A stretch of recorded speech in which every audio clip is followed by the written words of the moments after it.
बहुत दिनों से इंडियन जो गवर्नमेंट है, इंडियन जो पॉलिसी है बांग्लादेश के बारे में, वो बांग्लादेश के बारे में वो पॉलिसी नहीं था। वो पॉलिसी था ख़ास करके बस पिछले रेजिम में जो पार्टी सत्ता पे थे उनको लेके, उनके साथ ही उनका पॉलिसी रिलेशन था। उसके बाद तो लोगों में बस स्पिरिट ही स्पिरिट है, वो बस सामने जो भी आए उसे उड़ा के ले जाएगा। और माइनॉरिटीज़ को लेकर के एक चिंता है।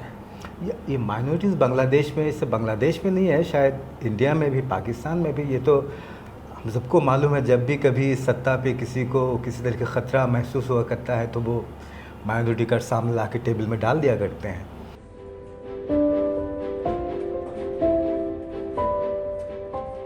हम इस वक्त ढाका में हैं और लगातार बांग्लादेश से आपके लिए ग्राउंड रिपोर्ट्स ला रहे हैं, और हमें लगा कि एक अच्छी एनालिसिस भी ज़रूरी है एक ऐसे इंसान से जो ढाका या बांग्लादेश को एक जर्नलिस्ट और एक इंटेलेक्चुअल तरीके से देखता है। हम इस वक्त यहाँ के सबसे बड़े न्यूज़ प्लेटफॉर्म प्रथम आलोक में हैं। प्रथम आलोक यहाँ का बंगाली न्यूज़ पब्लिकेशन है और जो सबसे ज़्यादा पॉपुलेशन है, नंबर 1। उनके एक सीनियर जर्नलिस्ट जावेद हुसैन साहब हमारे साथ मौजूद हैं।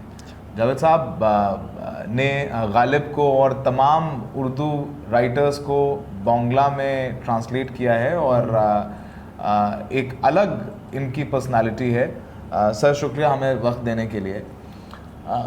जावेद साहब, पहला सवाल मैं एक इंडियन पर्सपेक्टिव से पूछता हूँ।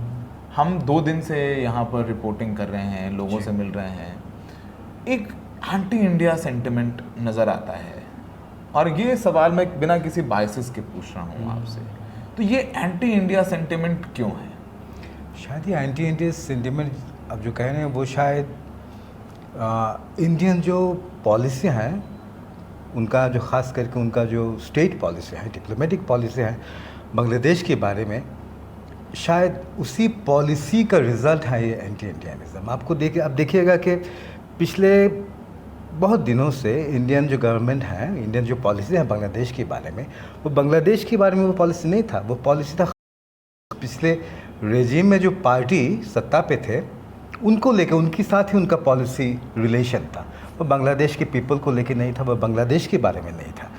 तो अब जो पीपल उस रेजिम को हटा चुके हैं सत्ता से, तो पीपल सोच रहे हैं, लॉजिकली सोच रहे हैं कि वो साथ ही साथ इस रेजिम को जो फॉर्म में थे उन लोगों का भी खिलाफ होना उनके लिए जाहिर है, वो वही कर रहे हैं। मतलब जो शेख हसीना की इंडिया से दोस्ती थी या मोदी साहब से दोस्ती थी, उनको लग रहा है कि वो जो दोस्ती थी वो बहुत इंटरफेरेंस था इंडिया का बांग्लादेश में। एकदम। तो शेख हसीना की दोस्ती की वजह से नाराज़गी एंटी इंडिया सेंटिमेंट। सिर्फ दोस्ती नहीं है। अब देखिएगा कि मैं जो कह रहा था कि किसी स्टेट का पॉलिसी होना चाहिए दूसरी स्टेट की पीपल के साथ, right?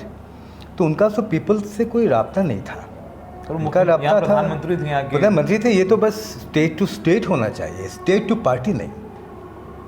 Not only with the regime who are governing और ruling, they should also know what people are asking for, what people are thinking about them. मुझे ये नहीं लगता कि इंडियन रेजिम कभी ये सोचे थे कि पीपल उनके बारे में क्या सोच रहे थे। उनको शायद ये ख्याल था जो पावर पे हैं उनके साथ क्या जो कहते हैं कि जचे रहें, उनके साथ ताल्लुकात बरकरार रखें, ठीक रखें, तो क्या जो कहते हैं कि मुल्क के सारे इंसानों के लोगों के साथ भी अपना ताल्लुकात ठीक रहेगा। जाहिर है कि वो सोच गलत था। तो यहाँ के लोग प्रधानमंत्री मोदी जो इंडिया के प्राइम मिनिस्टर, उनको भी विलन की तरह देख रहे हैं, और जो इंडिया है उनका ये कहना है कि भाई शेख हसीना थी, वो यहाँ की प्रधानमंत्री थी और हमारा उनसे वास्ता था। मोहम्मद यूनुस साहब हैं, हम उनके साथ, हमारे डिप्लोमेट हैं, हमारे यहाँ के राजदूत हैं, वो इनसे मिले हैं, और हम वही रिलेशन रखना चाहते हैं जो शेख हसीना के साथ थे हमारे।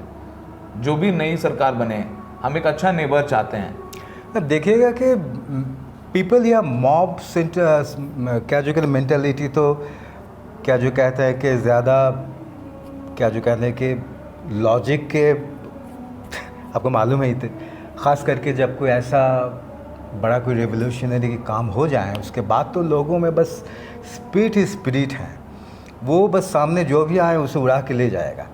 तो उनको ये ख्याल है कि जिन्हें हमने यहाँ से भगा दिया है वो जाके पनाह कहाँ ली? हिंदुस्तान में। तो वो सोच रहा है कि हमने जिसे भगा दिया तुम उसको यहाँ क्या जो कहते हैं कि पनाह दे रहे हो, तो लोग को इसके बारे में भी कुछ शिकायत हैं शायद। और पिछले कई दिनों से बड़े बड़े सब डिसीशन इंडिया और बांग्लादेश के बारे में पिछले रेजिम ने ले लिए हैं without asking any people, without consulting people.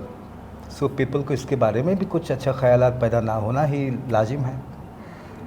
आपको लग रहा है कि लॉन्ग टर्म में हो सकता है कि धारणा बदले, ये जो सेंटिमेंट है बदले, कुछ वक्त लगेगा? ये बदलना तो ज़रूरी है, बदलना तो ज़रूरी है इस हिसाब में भी, क्योंकि ये हमारे नेबरिंग कंट्री हैं, नेबरिंग कंट्री है। और ये तो कोई क्या जो कहते हैं कि वर्ड सिचुएशन नहीं है। हमें तो नेबरिंग कंट्री जो हैं उन लोगों के साथ मिल के चलना है। अब देखना यह है कि ये मिल के चलना दोनों तरफ से फ़ायदेमंद हो, दोनों तरफ ये सोचे कि हम उनके पास साथ रहेंगे, वो उसे भी ये सोचना चाहिए कि वो लोग हमारे साथ रहेंगे। बस यही बात है।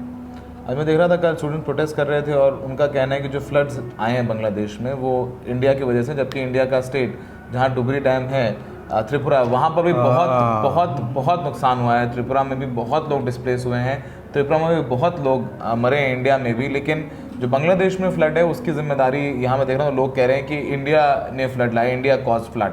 तो वो क्या एक कहीं ना कहीं एक प्रोपेगेंडा यहाँ भी है? प्रोपेगेंडा तो है ही है, और इसके साथ साथ क्या जो पिछले रिकॉर्ड्स जो हैं उस रिकॉर्ड्स को तरफ भी आपको देखना चाहिए, ख़ास करके फ़रक्का या बांग्लादेश के जो नॉर्दर्न साइड हैं, तीस्ता, हर साल बार बार वहाँ से पानी आते रहते हैं मानसून में, लोग डूबते रहते हैं, तो उसका एक कॉन्सिक्वेंस भी होगा ना। तो एक लेकिन अभी एक विलन यहाँ के लोगों के लिए, ये तो मानना ही होगा। इंडिया बना हुआ है यहाँ के जो गुस्सा जो है वो शायद वक्त लगेगा। अब आते हैं यहाँ के एक सोशल और पॉलिटिकल पर्सपेक्टिव में बांग्लादेश। मोहम्मद यूनुस साहब केयर टेकर हैं यहाँ पे अब, और यहाँ के युवा हैं, वो जो स्टूडेंट्स हैं जो प्रोटेस्ट कर रहे हैं, उनको लग रहा है बदलना चाहिए, हमारी भागीदारी होनी चाहिए। पर वो भागीदारी कैसे होगी? मतलब इस समय स्टूडेंट्स हैं, ये 25 साल 23 साल एक आंदोलन किया उन्होंने, एक सफल आंदोलन किया है, शेख हसीना को पावर से हटा दिया है, लेकिन उसके बाद एक बड़ी जिम्मेदारी भी है, कैसे होगा और स्टेट ऑफ अफेयर्स क्या है? क्योंकि इंटरनेशनली जिस तरीके से वायलेंस देखी और वो माइनॉरिटीज़ को लेके भी है हुई, और शेख मुजीबुर रहमान के स्टैचू तोड़े गए। अब अंदर लोगों का क्या सेंटिमेंट है, लेकिन बाहर ये क्या कि बांग्लादेश में क्या अनस्टेबिलिटी है, क्या उसका एक सोशल पर्सपेक्टिव भी, उसका एक इकोनॉमिकल कॉन्सिक्वेंस भी होगा सामने, या अभी कॉन्सिक्वेंस होना ही था कि क्योंकि पिछले 15 सालों से यहाँ की इकोनॉमी तो एकदम नीचे से बर्बाद हो चुके हैं।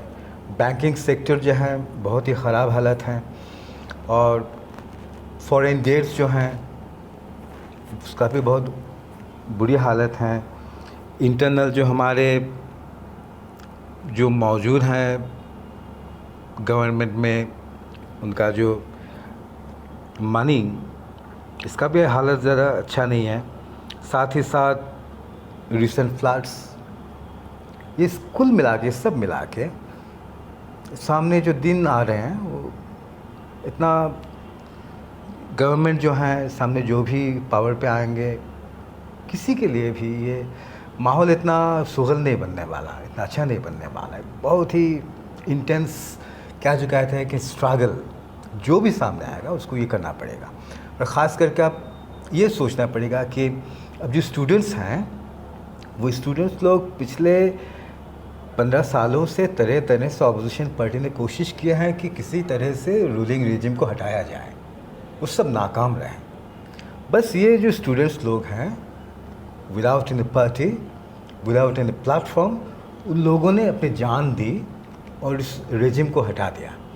और लोगों को भी ये ख्याल है कि ये स्टूडेंट्स लोग जो हैं जिन्होंने कभी किसी के सामने सर नहीं झुकाया, उन लोगों को इस क्या जो कहते हैं कि गवर्नमेंट में शामिल किया जाए, किसी न किसी तरह से ये ठीक की जाए, ये इंश्योर की जाए कि ये जो स्टूडेंट्स लोग हैं, इन लोगों की क्या जो कहते हैं कि सम सॉर्ट ऑफ इन लोग निगरानी रहे गवर्नमेंट के ऊपर। तो पीपल्स की तरफ से ये स्टूडेंट्स लोग निगरानी करेंगे कि ये गवर्नमेंट सही तरह से प्रो गवर्नमेंट एक्टिविटीज़ कर रहे हैं या नहीं। अब ये जो देखिएगा कि ये जो फ्लड सिचुएशन है अब देश में, लाखों ये नौजवान पैसा क्या जो रिलीफ वो कलेक्ट कर रहे हैं, वो ऑन द स्पॉट जाके लोगों को रेस्क्यू कर रहे हैं, लाखों स्टूडेंट्स इस काम में जुटे हुए हैं।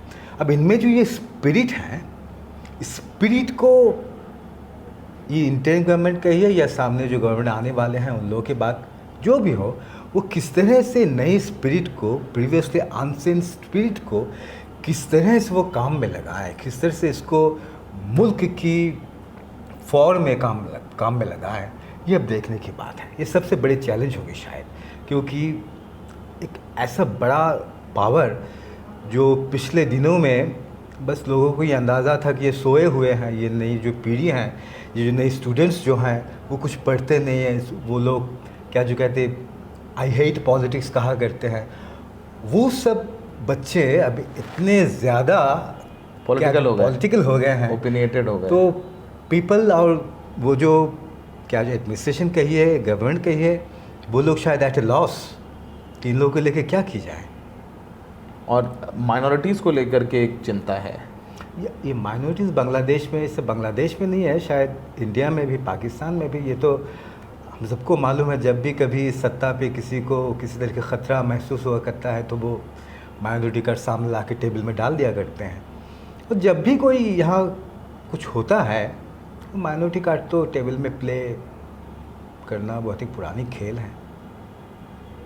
पर डेमोक्रेसी किसी देश के लिए, किसी देश की भी डेमोक्रेसी इस तरीके से मैच्योर मानी जाएगी कि उस देश में माइनॉरिटीज़ कितने सुरक्षित है, चाहे वो हिंदुस्तान हो, पाकिस्तान हो, नो डाउट, अमेरिका हो, वहाँ ब्लैक लाइव मैटर का एक इतना बड़ा आंदोलन चला, वही बांग्लादेश के सामने भी एक चुनौती है। ज़रूर, इसमें तो कोई शक नहीं है, कोई शक नहीं है।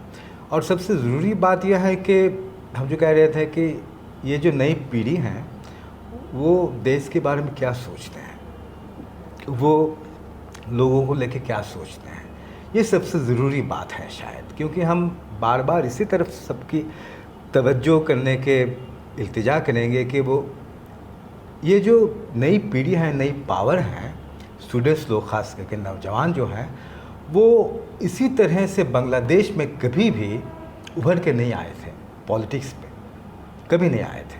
तो सामने क्या होने वाला है ये शायद सबसे ज़्यादा क्या जो कहते डिपेंड करेगा इन नौजवानों पर। साथ ही साथ बाकी जो हम हैं, हम किस तरह से नौजवानों के साथ अपनी हाथ में हाथ मिला सकेंगे, पैर में पैर मिला के सामने आगे बढ़ सकेंगे, इसके ऊपर शायद सबसे ज़्यादा।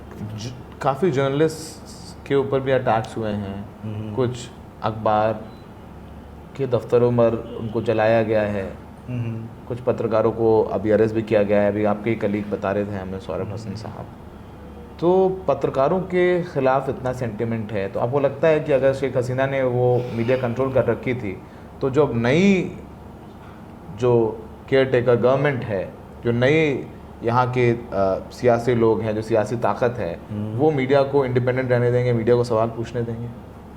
अगर पिछले साल जो हैं, पिछले सालों में जिस तरह से मीडिया को कंट्रोल किया गया था और उसका जो आउटबर्स्ट है पीपल में, अगर उसको तवज्जो में ली जाए तो उनके लिए यही मुनासिब होगा कि वो मीडिया को कंट्रोल ना करें। अगर वो भी मीडिया को कंट्रोल करने में क्या जो कहते हैं अपनी नज़र वही उसी तरफ फेर ले पिछले रिजिम की तरह, तो क्या होने वाला है उनको ये पता होना चाहिए क्या होता है ऐसे करने से। तो एक लेसन लेना चाहिए, आप कह रहे हैं, एक पार्ट सीखना चाहिए जो हुआ है। ज़रूर।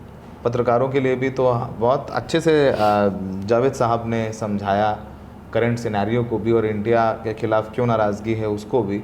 हमें लगता है कि बांग्लादेश एक नया बांग्लादेश बनने की रास्ते पर है। उस नए बांग्लादेश में क्या कुछ होगा शायद अभी किसी को नहीं पता, कहना मुश्किल है। यहाँ के जर्नलिस्ट भी, हाँ बहुत कुछ है, स्टूडेंट्स काफ़ी एक्टिव है सड़कों पर फ्लड के लिए चंदा, फिर चाहे भारत के खिलाफ नारे लगाने हों या फिर शेख हसीना के खिलाफ नारेबाजी हो, गुस्सा, वो सब ठीक है, पर अंत में देश चलेगा एक मजबूत लोकतंत्र से और एक अच्छी सरकार से। तो वो आगे क्या कुछ होगा वो बहुत इंपॉर्टेंट है। बांग्लादेश इंपॉर्टेंट पड़ोसी राज्य है हिंदुस्तान का, और बांग्लादेश की हर गतिविधि का असर भारत पर पड़ेगा, और भारत का रवैया भी बांग्लादेश में क्या रहने वाला है ये बांग्लादेश के लिए भी काफ़ी अहम है। हमारे बहुत बिजनेसेस हैं इंडिया के बांग्लादेश में, और बांग्लादेश के तमाम लोग बिजनेस के लिए इंडिया आते हैं, तो वो एक वातावरण है जो दोस्ती अगर है तो वो आगे शायद, अभी नाराज़गी है, आगे अगर ये मैच्योर नहीं हुई तो उसका खामियाजा हिंदुस्तान और बांग्लादेश दोनों को ही भुगतना पड़ेगा, जिसके चांसेस हैं वो मुझे कम नज़र आते हैं। हाँ ठीक। Thank you so very much से बात करने के लिए।